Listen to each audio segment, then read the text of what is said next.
You ever got relieved from position and you walk away from the control area and you sit and ponder and you think of all the clearances you gave and all the coordination that you performed and you wondered why you said the things you said and how you said them, right? We talked a lot about phraseology here, but you ponder that phraseology, that lexicon, that language that we use, and you wonder if you said too much or if you said too little. Sometimes that keeps me up at night. I'm like, could I have said something better? Or why did I do that? Or why didn't I do a certain aspect of phraseology or applying some kind of method or technique as governed by the 7110, an SOP, or an LOA? And I get worried, I get stuck in the friend zone of ATC, saying too much, saying too little. So that's what today's title is. Welcome back, Steve here. Funny friend zone reminders, saving you from the perilous pitfalls of pettiness, trickery, and silly games here at San Juan Center. The title may seem ambiguous and it might seem like a very loose metaphor, but I promise you this. We will go over items today that you will sometimes forget and not really place emphasis on. But believe me, if you are able to pick up on some of this stuff and remember it and apply it, it's almost like the tool belt that we keep talking about. You have the tools. This is like the maintenance part of your tool belt, right? Making sure your knives are sharpened, right? Making sure everything's all greased up, right? Making sure you have your drill bits, making sure you have the nails. This is the stuff that you want to clean up. It makes everything clean. It binds it all together. So it's not necessarily a tool as much as it is something to keep your tools nice, sharp, and in perfect shape. Okay, so follow me here. It's going to be a fun presentation, not too many bullets to this. We will go from sector to sector to sector, illustrating these examples. I'm excited. I hope you are too. Welcome back. Let's get at it.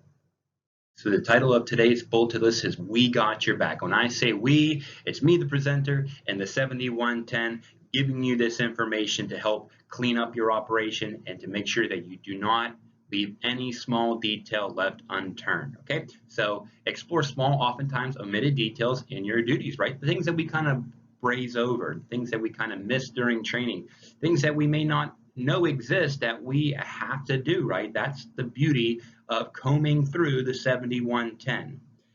Aim to smooth out your operation, right? Make it sound wonderful, make it sound thorough, make it sound like you're professional, right?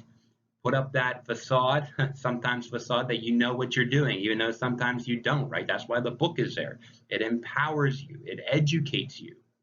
Applying to common scenarios here at San Juan Center. So we will see it at the sector level. We'll bounce around between all sectors here at San Juan. And that's helpful because this application rather to a local sector or a local situation makes these concepts less arbitrary, less abstract, right? Puts into real life situations that you will see as you sit down on the D side or R side here at San Juan. And yes, we are backed by various chapters of the 7110, hence the We Got Your Back, right? So without further ado, ready, set, jets, go. Let's go off to a sector and let's make our way through some of these chapters of the 7110, these small details. All right, I will see you there.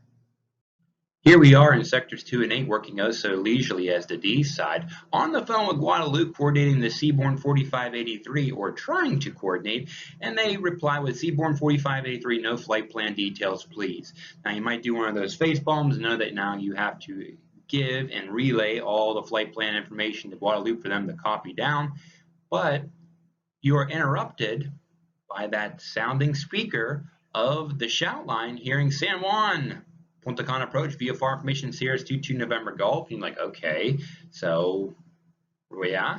Then you hear the R side acknowledging something iffy, right? We hear San Juan, Hotel India 1007 declaring emergency, low landing gear tire pressure, request continuous to St. Martin. And sure enough, the R side quickly wrote down as much as they could, and E for emergency, low tire pressure, right? So you have a little bit of information now.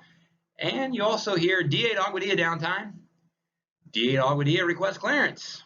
So what to do? You have a whole bunch of options here, and how do you solve all of this, right? So let's go to a bulleted list and let's see what the 7110 has to say about priorities when dealing with interphone messages. Okay, I'll see you at the next slide.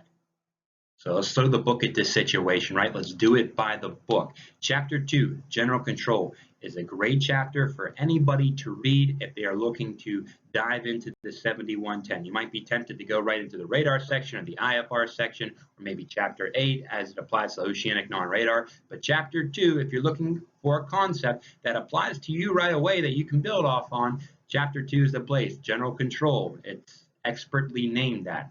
Okay, so we will find ourselves in 2410, and this helps with your acknowledgement process with this D side situation we got brewing on the phone lines, on the shout lines, on the ring lines. We have something brewing here, but this will help us sort it through. First priority, emergency messages. Sometimes that's blatantly obvious, right? It might just make sense that you deal with emergency aircraft, that they have a priority over all the other phone calls that are going on. But if it wasn't clear, now we can emphasize that it is, and it's backed by the book. So Hotel India 1007, the coordination process to pass that estimate on to Juliana, let them know the nature of the emergency, let them know the pilot's intentions. All that content has to be coordinated with Juliana. Now, today's presentation isn't a presentation in emergency coordination and emergency procedures, so we will just do the broad strokes. We can save that for a different presentation because that would definitely require the attention and focus of a presentation in and of itself. Second, clearances and control instructions. That is what we were doing with Guadalupe. C-145-83, we were coordinating right for control. That's how we facilitate traffic in our airspace, leaving our airspace to our foreign counterparts. It also includes what D8, or I'm sorry, why Aguadilla was calling D8. Now, oftentimes there might be one, maybe two controllers at Aguadilla, a ground controller maybe doing the clearance delivery aspect of the job, and the local controller obviously doing their duties, talking to the airplanes in the air on the runway. And we know that they also called us for a downtime. So that takes us to the third, movement and control messages, progress reports, departure, arrival, airports, and flight plans. So they were calling for a progress report, right? A downtime is a progress report. Hey, they reached the runway and their IFR is canceled. So there you go. That's how you would answer that. So you see how we're building up the hierarchy here. If you were working Sector 4, this would also include where you read AirInc messages. If you were to see something there, progress reports, even though they are not actually calling you and telling you, that is a form of message saying, hey, that's a movement message. So if you need more of an illustrative point on what that exactly is. And fourth, movement messages on VFR flight aircraft. So Punta Cana sometimes will call you, try to hand off a VFR aircraft, still squawking 1200. They want to be courteous and say, hey, this aircraft is squawking VFR, but I just worked them. It's Sirius November 22 November Golf, departed Punta Cana, going to Borinquen or something, right? Guadalupe will do this a lot too. They will call you and you won't have the flight plan and you're ready to copy it down. You copy down the November 1234 Cessna Caravan, departed Port-au-France, and then you get to the altitude part and they say, oh, at flight level 125. And you're like, okay, well, I really don't care.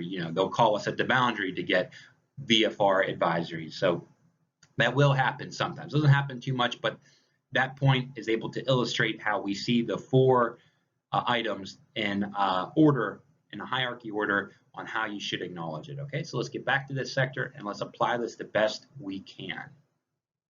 So knowing what we just talked about now, we can pick up this situation as we're still on the phone with Guadalupe. It's best that we end this phone call. Stand by, Guadalupe, call you back. We don't have time for all that tedious relaying, and we immediately call Juliana. Juliana, San Juan Center, emergency inbound, Hotel India 1007. And we would go over all the details, all the information that the our side solicited from the pilot. Probably get the aircraft direct with emergency vehicles on the ground, let them know about the low tire pressure situation, maybe let them know what landing gear it is, all the small details that you have to relay would hopefully be presented to you on the strip as you call. Now, I know what you're probably thinking. We know that we don't have shout lines with every single aircraft we do business with. I'm sorry, with every facility that we do business with. And that is true. We have dial lines, e-car lines, MIVA lines, ring lines, where we're actually dialing in some form of digits or a code, and we pick up and we hear a ring and we wait for the controller to answer. This is not as instantly gratifying as a shout line would be. Now, we know we have shout lines with Aguadilla, Punta Cana, and Santo Domingo, Miami, and New York Center. And obviously, we have our intra lines that we have in our ear where we will talk to controllers inside our building. So just have that suspense of disbelief, knowing it's not going to be as instantly gratifying, but know that the priorities stay the same. They are dictated by the 7110, and it offers great guidance on how to navigate your way through multiple requests occurring at the same time. And that will happen in D2 and D8 specifically. Maybe not always an emergency, but you will definitely have to discern priorities whenever everybody is calling you. Okay, so you coordinated the Hotel India 1007, respond to Aguadilla for that progress report, write that downtime on Allegiant 9912, and also acknowledge that you are ready to give a clearance to whoever they have, right? Maybe we don't see it right here. Maybe it's in the suspense bay. Maybe we might have to look for that IFR flight plan. Might be an IFR request. Call you back. We may not have it yet. And then last and certainly least, you can acknowledge Punta Cana saying, thank you for letting me know Sierra 22 November Golf is approaching the boundary, and you can let the R side know, say, hey, this guy's going to call you VFR to Borinquen or San Juan or Mayaguez or wherever the aircraft is landing. So wonderful job with that. As you see, we were able to illustrate each of the 4 priority points. We were able to kind of give you an example of how that might happen inside the sector as a radar associate, and I guess more or less the radar can definitely do these duties as well. Good job with that. Let's move on to the next situation. Now we're at Sector 4. We see Delta 722 at 34,000 feet, flight level 340, coordinated as such at 1808. We see the current times 1802, and we see the R side offset the strip, cross out 1808 with 1803, and that is our cue to get on the line because this aircraft is early. It's 5-minute time revision, and they are nearing the boundary. We need to make this happen, get this approved, because there's a whole bunch of things that can possibly happen if we don't do this in a timely manner. We're not sure that 34 is still a good altitude anymore for this aircraft. More often than not, it is, but there might have been a minimum separation deal here with Delta 722 and some other aircraft, and now with that time revision, the separation may no longer exist at some far-flung intersection along their route of flight. So we need to get on the horn with New York Center and let them know about this. So how do you prefix your message to say, hey, what I have to say is really important, and I know I interrupted you, right, if they're still on the line, maybe with a different facility, different sector, but hey, what I have to say is taking precedence over that. It supersedes that. Well, wonderful that you have 2-4-11. You would say, Craft San Juan Center, break for control. Perfect. And then here's what it says. Use the words emergency or control for interrupting lower priority messages when you have an emergency or control message to transmit. Okay, this is a control message that you need to get to the New York craft controller, and it's a great way for them to hear you. And once they hear break for control, if they have a lower priority message, right, if they're not dealing with an emergency or somebody who's breaking for control within their facility or whoever they're talking to, they will answer you right away and get this done. Okay, so let's take a look at another situation using 2-4-11. So here we are sitting, we see United 1523, not quite in handoff status yet, approaching Sailor at 11,000, and we hear this. San Juan, United 1523, declaring emergency hydraulic issue with flaps, request runway 8 and ground assistance, please. That should prompt you also now to start following that emergency protocol, and if you were to call R1, R5, and you were to hear if they were talking to another controller, maybe the tower, you would say R1, R5, R4, break for emergency. So that would have them stop whatever they have going on, whatever kind of conversation they have going on with Isla Grande Tower, San Juan Tower, maybe satellite, and they would have to focus on what you tell them, right? And you would go into your spiel, United 1523, hydraulic issue with the flash requesting runway, just declare an emergency and I'll coordinate accordingly. So something like that. But just remember, brake for control, brake for emergency is a way for you to speed up something urgent that needs to be done right away, or something will develop that's going to be adverse to safety or efficiency. So just have these in your back pocket, feel empowered by them, especially whenever you're working and training on the D side. So good job with that. You know what's really cool about air traffic control? Heavy jet operations. It's kind of cooler in the terminal environment, especially if you're in a tower and you're actually seeing the airplanes, because when you look here on the scope, the beacon control slashes are all the same size, regardless of how much larger a 777 is than a Cessna 172 Skyhawk, but that's okay. So as an en route controller, when do we have to use heavy? Okay, this is another pet peeve of mine that we don't do this enough, but the 7110 is very, very clear. So he's not heavy, he's my brother. So let's go over the rules here as it applies to en route controllers.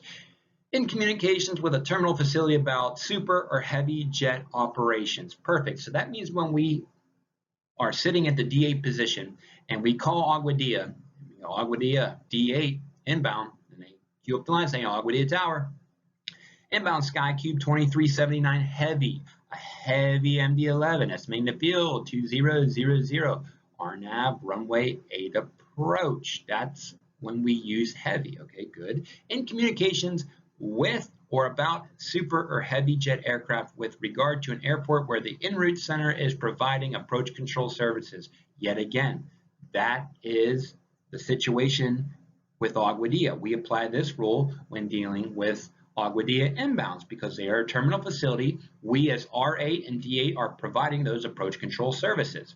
In communications with or about super heavy jet aircraft when the separation from following aircraft may become less than 5 miles by approved procedure. We really don't have that here. We don't have a 3-mile separation area inside San Juan Center. We have fusion, but approach uses fusion and the 3-mile separation while they are fused. Even though we in the center also have fusion, we don't do that.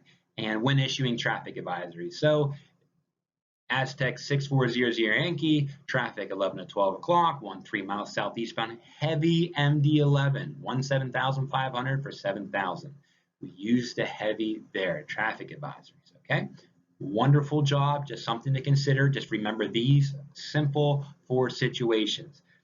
You only have to remember 3 of them. The 5 by less than 5 by approved procedure, we don't have that here, but the first 2 and the last one should be abundantly clear because you will coordinate so many aircraft with Aguadilla Tower, it will become second nature. Okay, good job with that. Here we are in Sector 6. We have 4 aircraft, American 2317 and American 2713, Delta 399, American 1299. If only there was a way that we can limit confusion, reduce the chances of transposing of call signs, we need some help here. Well, look no further than the 7110. Yet again in Chapter 2, emphasis for clarity. Treat aircraft with similar sounding aircraft identifications by emphasizing appropriate digits, letters, or similar sounding words to aid in distinguishing between similar sounding aircraft identifications. Do not abbreviate similar sounding aircraft identifications. If you read down further in the section, treat aircraft with similar sounding call signs by restating the call sign after the flight number. Notify each pilot concerned when communicating with aircraft having similar sounding identifications. And just to make it brief, you should let your supervisor know because hopefully they'll follow through with the airlines and maybe they won't have these similar sounding call signs constantly going through your airspace on a frequent basis. So here we go. Let's apply this. American 1299 American. Delta 399 is also on this frequency, acknowledge. Delta 399 Delta, American 1299 is also on frequency, acknowledge. American 2713, American 2713, American 2317, American 2317 is also on this frequency, acknowledge. American 2317, American 2317, American 2713, American 2713 is also on this frequency. acknowledge. Now, these are real life examples. Delta 399 is Detroit to San Juan during the season. American 1299 is a San Juan back to Miami run. And American 2713 is Miami to Port of Spain. American 2317 is Miami to St. Croix, the nightly flights. So sometimes you can also take this a step further. American 2713 landing Port of Spain, or American 2317 landing St. Croix, and go on with your message, okay? But try to follow through with this, forward the call signs, give them to the soups. The idea that I am telling you now that American 2317, American 2713 are still very valid and real life examples shows you that, well, it just sometimes doesn't happen. We're able to follow through to get airlines to change their flight numbers, but there's always hope. So keep an eye out. All right, next example, let's go. Here we are in Sector 8, and we hear chime in. San Juan Center, number 722 Charlie Charlie, climbing 10,000. Number 722 Charlie Charlie, San Juan Center, climb maintain 12,000, the Brinken altimeter 3001. Now, you may not always hear this be done, the altimeter setting being given for Brinken. Whenever aircraft are departing eastbound, you very seldom hear Mount 8105 San Juan Center, climb maintain 11,000, the St. Thomas altimeter 3002, right? You don't always hear that, but the 7110 has specific explicit guidance on altimeter issuance. You can find that 272. Issue the altimeter setting 1 to en route aircraft. Good. This is the situation we're talking about. At least one time while operating in your area of jurisdiction, issue the setting for the nearest reporting station along the aircraft's route of flight. Perfect. The Brinken altimeter, the St. Croix altimeter, the Mayaguez altimeter. Okay. Also, for the destination airport to arriving aircraft approximately 50 miles from the destination if an approach control facility does not serve the airport. Well, that perfectly describes what JetBlue 668 has going on. JetBlue 668, descend and maintain 7,000, Ponce altimeter 3003. Perfect. We know that approach control does not serve the Ponce, Brinken, or Mayaguez airports. We provide those services. So around 50 miles from the airport, we should be giving the local altimeter setting if available. Okay, good job with that. It certainly helps controllers out a lot. Your life will be made a lot easier when aircraft do quality check-ins. So this concept we will be covering is Mode C verification and confirmation. Okay, so we are sitting at the sector. We hear San Juan Center, Islandways 521, 3 miles east Modex. Islandways 521, San Juan Center, radar contact, say altitude, say flight level. Good. They should be calling, checking in with their altitude. If not, we have to solicit it. So say altitude if they are below flight level 180, say flight level if they're at 18 or above. But as we know, in San Juan Center, we use standard altimeter setting 29902 because we are outside domestic airspace. So you can say both, which is nice. Islandways 521 level, flight level 160. Now we look at their assigned altitude and we look at their Mode C readout. There's 300 feet there. Islandways 521, St. Croix altimeter 3001, verify altitude. Good. When you see that the altitude differs by the assigned altitude, there's a list of things that you can go over. There are troubleshooting items, if you will. So we give the local altimeter setting. Maybe they're using a weird, kooky altimeter setting. Maybe their altimeter setting is off. We can also go Islandways 521, verify using 29902 as your altimeter setting for the reasons we just stated a few seconds ago. So that's another troubleshooting option, okay? Just make sure they're on the right altimeter setting, right? So they can compare and hopefully find harmony with their assigned altitude and their actual Mode C altitude. And if this problem persists, if it keeps going on after you tried to troubleshoot using those methods, Islandways 521, stop altitude squawk, altitude differs by 300 feet. Good. And then you would enter in a controller assigned altitude, which you have, or you would put in a controller reported altitude, excuse me, and you can use that. That is fine. You have the aircraft report their altitude, which is perfectly fine. It's a non-radar method that we're able to use in the radar environment. San Juan Center, Caravan 987 Romeo Alpha 5400. Yikes. Well, what are you climbing to? Let me know. Caravan 987 Romeo Alpha, San Juan Center, verify assigned altitude 9,000. Perfect. And that can be found in chapters 5, 5218 and 5219. Great reading there. It goes over a lot of details here, but this was the broad concepts that you should be looking for. Making sure the aircraft call up with their mode C altitude, right? It should be second nature to pilots to call in with it, but sometimes they miss it. And what is awesome for you, knowing this, it will sometimes be a test. The pilot will call, forget to call up with their altitude, and once you catch it, makes you look really good for your training team. It make you look great on a skills check or check ride or a heavy training session that you are listening to everything the pilot says, taking it in, and realizing that something has been omitted, and you come out looking good. And not only do you come out looking good, but you have the proper response and the proper format and phraseology to really shine. So good job with that. This is a big one, given the clientele, some of the users we use don't always check in properly, and it's fine. So keep it going. Good job. Remember how I just said how cool it is to use heavy when talking about heavy jet operations in the en route environment? What's really cool is merging target procedures. They are so much fun. And what makes them fun is a concept that you will carry with you your entire career as a radar controller. You carry it with you, and you can learn it in the fundamental stages so fast. You don't even need a radar scope. All you need is two fictional aircraft pointed at some angle at each other and knowing the proper phraseology, and you can be an expert at this in no time. You can do it at home, as you're taking a walk, as you're walking your dog, as you're making dinner. You can just go over it, and you'll get so good at it, it'll become second nature. And to really grasp this concept, know when to apply it, will be as equally as impressive. American 2703, traffic 12 o'clock, 25 miles, opposite direction, Boeing 737, file 340. Airbus 44, traffic 12 o'clock, 25 miles, opposite direction, Airbus A321, flight level 350. Please call it an Airbus A321. Just don't call it an Airbus 321. There's no such thing as an Airbus 321. It's an A321. Okay, tangent there. Pet peeve. We're back at it. Or if you really want to knock it out of the park and impress, you can combine this all into one really cool transmission.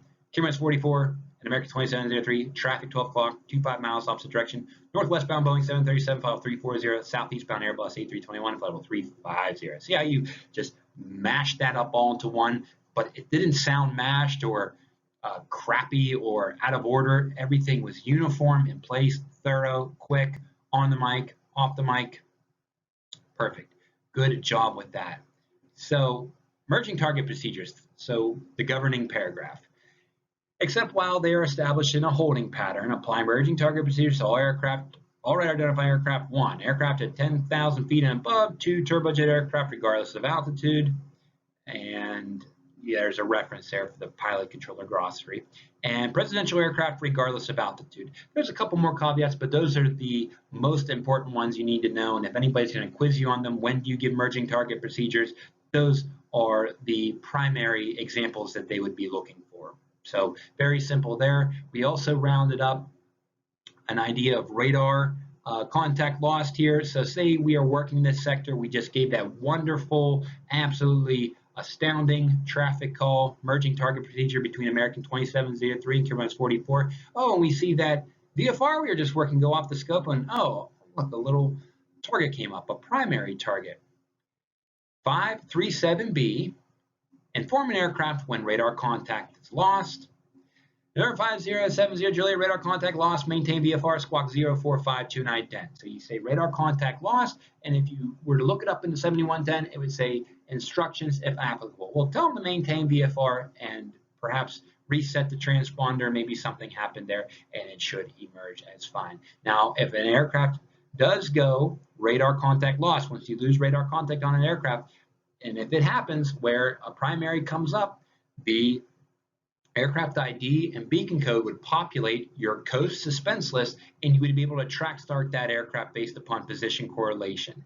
So the applicable instructions provides you an opportunity to immediately re-identify the aircraft. So if you were to say number 5070 Juliet, radar contact lost, say position. Number 5070 Juliet, radar contact lost, ident. You can go over a whole bunch of things to start the process of re-radar identifying the aircraft. So great job with that. Good job with everything today, guys. Truly, truly, truly wonderful things.